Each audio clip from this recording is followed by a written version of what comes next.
মারিয়া, তুমি শুধু দায়িত্ব জ্ঞানহীন নও, তুমি একজন অত্যন্ত অকৃতজ্ঞ। আমি ভীষণভাবে হতাশ তোমাকে নিয়ে।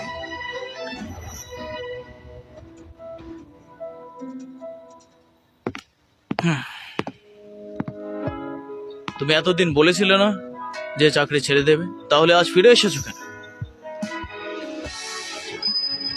আমি সত্যি আর কোনোদিনও ফিরে আসবো না। আমার ডিভোর্স চাই। প্রথমে চাকরি ছাড়লে আর এখন ডিভোর্স চাইছো? বাহ, কি খেলা খেলছো তুমি। সব তো তুমিই ঠিক করে নিয়েছো, আর কি বাকি আছে?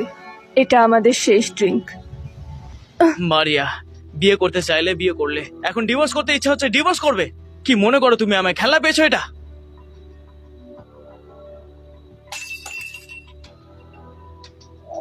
মারিয়া, কি মিশিয়েছো তুমি এতে?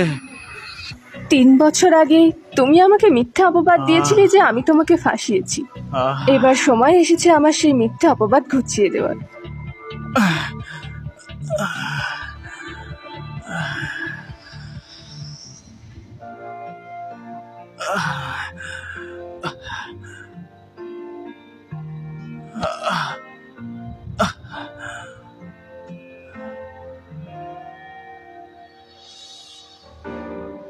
তুমি নিজের বিপদ ডাকলে।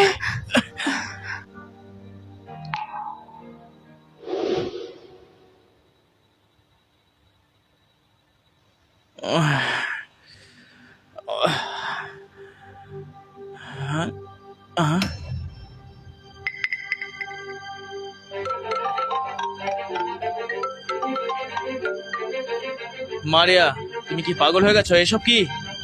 জ্যাক, আমাদের বিবাহিত জীবনে থাকাকালীন তুমি আমাকে ঠকিয়েছো। আর এই 3 বছরের বিবাহিত জীবনে তুমি স্বামী হিসেবে কোনো দায়িত্বই পালন করোনি। আমি এখন বুঝতে পেরেছি যে আমার কি করা উচিত। আমার ডিভোর্স চাই। মারিয়া, ফিরে এসো এক্ষুনি।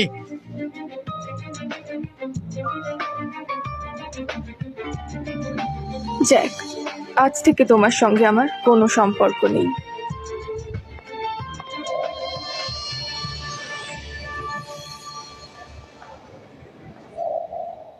স্যার, আপনার সমস্ত ডকুমেন্টস আমাদের সেক্রেটারি কিছুক্ষণের মধ্যে নিয়ে এসে পৌঁছবেন। ঠিক আছে, বাকিগুলো দেখো। Okay sir.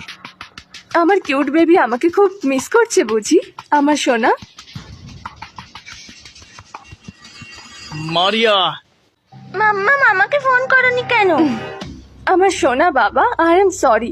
আমার ফ্লাইট ক্যান্সেল হয়ে গেছিল, তাই ফোন করতে পারিনি। আমার ভুল হয়ে গেছে, আমাকে ক্ষমা করে দাও please. Love you. Mia.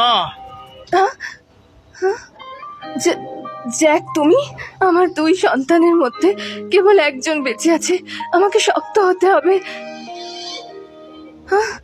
Sir, ডাক্তাররা ওকে সুস্থ করার চেষ্টা